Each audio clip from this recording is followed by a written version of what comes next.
श्री सद्गुरु महाराज की जय। महर्षि संत सेवी ज्ञान गंगा से सूर्योपासना। उत्तर भारत में प्रचलित षष्ठी व्रत या छठ पूजा में भी सूर्य नारायण की ही पूजा की जाती है। सूर्य में कोई तिथि नहीं होती, तिथियां चंद्र में होती हैं। जब षष्ठी का चंद्र रहता है तब शाम के समय पहला अर्घ दिया जाता है, जिसे पहली पूजा कहते हैं। इसमें सूर्यास्त के बाद चंद्र दर्शन करते हैं। दूसरे दिन जब सूर्योदय होता है फिर अर्घ दिया जाता है। इसे दूसरी पूजा कहते हैं।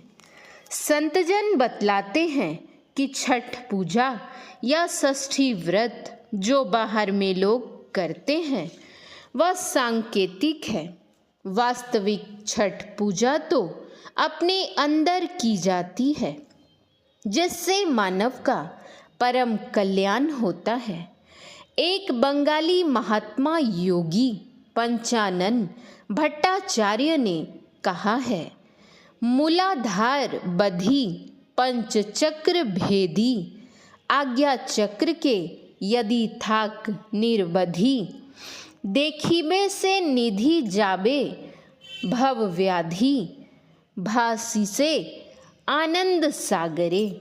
शरीर के अंदर मूलाधार, स्वाधिष्ठान, मणिपूरक, अनाहत और विशुद्ध, इन 5 चक्रों का भेदन करके जब आज्ञा चक्र में जाओगे तो वह खजाना मिलेगा कि तुम्हारे सारे दुख दर्द समाप्त हो जाएंगे और तुम आनंद के सागर में गोता लगाओगे। वहाँ कैसा आनंद मिलेगा तो वे कहते हैं, आनंदे आनंद बाड़े प्रतिखंड, दसेंद्रिय थाके सुनिए ते बंधन, रिपुचय पराजय सकली आनंदमय, अनुभव मात्र रहे आर सब पाए लय, जेमन जीवने जीवन थाके ना। तुम्हारे 6 रिपु काम, क्रोध, लोभ, मोह, मद और मात्सर्य ये सब हार जाएंगे। 10 इंद्रियां थक जाएंगी और उत्तरोत्तर आनंद बढ़ता ही जाएगा। वास्तविक छठ पूजा आज्ञा चक्र, जिसे छठा चक्र भी कहते हैं, उसमें प्रवेश करने के बाद ही आरंभ होती है।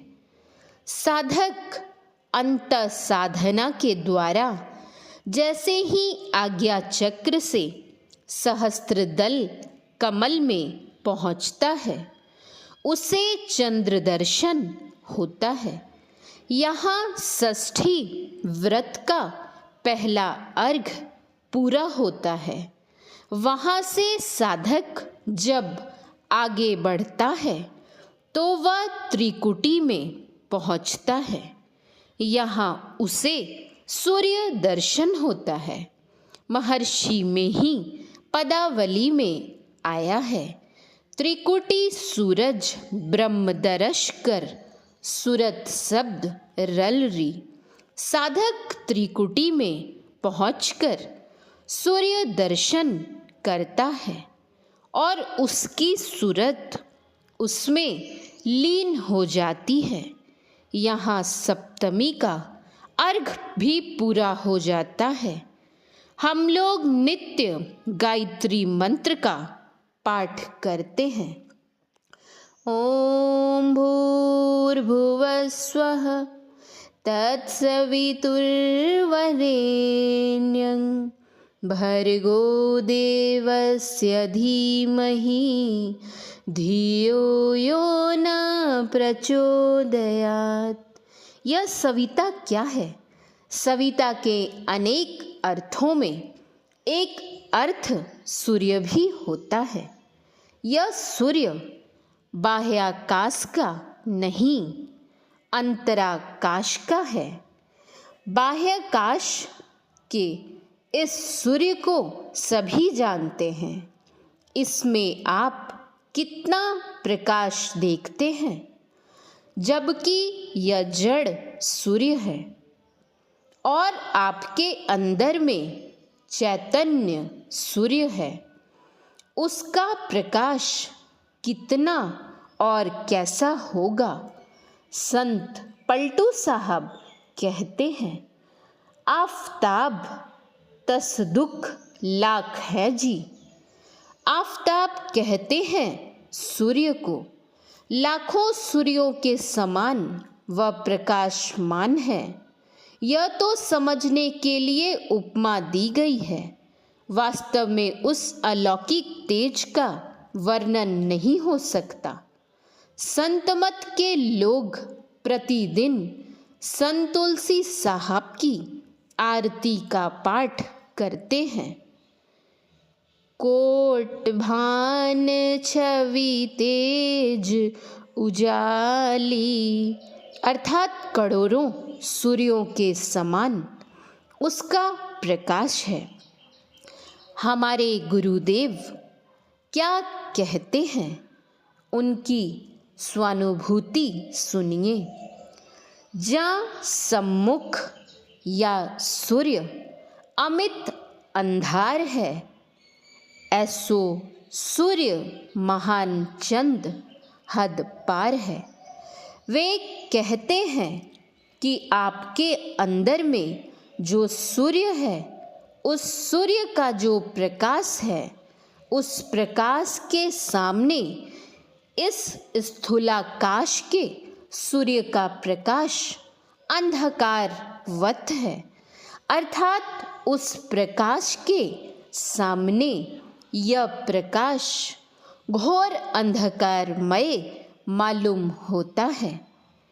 आपके अंदर में जो सूर्य प्रतिष्ठित है, वह कहाँ है?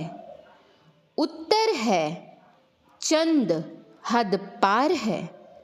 साधना काल में साधक को सहस्त्र दल कमल में चंद्र दर्शन होता है और आगे बढ़ने पर त्रिकुटी में सूर्य दर्शन होता है।